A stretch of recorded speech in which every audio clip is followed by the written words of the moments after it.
The Three Railway Engines, written by the Reverend Wilbert Awdry. Edward's Day Out. Once upon a time, there was a little engine called Edward. He lived in a shed with 5 other engines. They were all bigger than Edward and boasted about it. "The driver won't choose you again," they said. "He wants big, strong engines like us." Edward had not been out for a long time, and began to feel sad. Just then, the driver and fireman came along to start work. The driver looked at Edward. "Why are you sad?" he asked. "Would you like to come out today?" "Yes, please," said Edward. So the fireman lit the fire and made a nice lot of steam. Then the driver pulled the regulator, and Edward puffed away. "Peep, peep," he whistled. "Look at me now."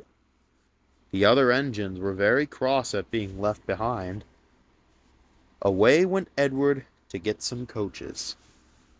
"Be careful, Edward," said the coaches. "Don't pump and bang us like the other engines do."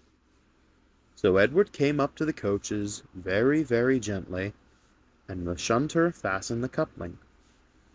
"Thank you, Edward," said the coaches. "That was kind. We are glad you are taking us today." Then they went to the station where all the passengers were waiting. "Beep, beep," whistled Edward. "Get in quickly, please."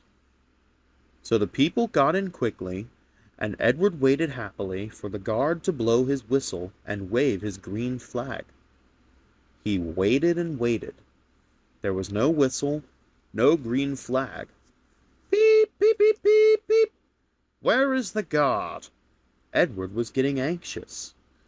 The driver and fireman asked the station master. "Have you seen the guard?" "No," he said. They asked the porter. "Have you seen the guard?" "Yes, last night," said the porter. Edward began to get cross. "Are we ever going to start?" he said. Just then a little boy shouted, "Here he comes!" And there the guard was, running down the hill with his flags in one hand and a sandwich in the other. He ran onto the platform, blew his whistle, and jumped into his van. Edward puffed off. He did have a happy day. All the children ran to wave as he went past, and he met old friends at all the stations.